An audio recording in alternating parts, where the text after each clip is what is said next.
This exam application tutorial is on the topic of evolution. The question for only 3 marks is, how does the scientific community validate a new discovery? Now, I say this is for evolution, but this can creep in at any stage really.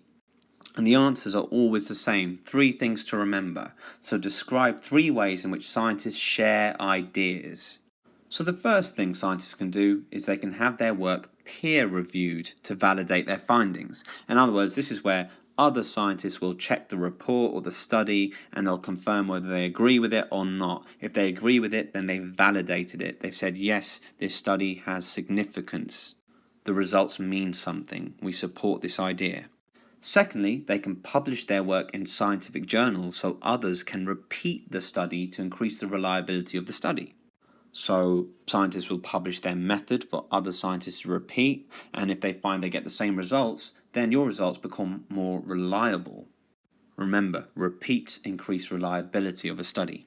And finally, they can share their ideas by holding scientific conferences.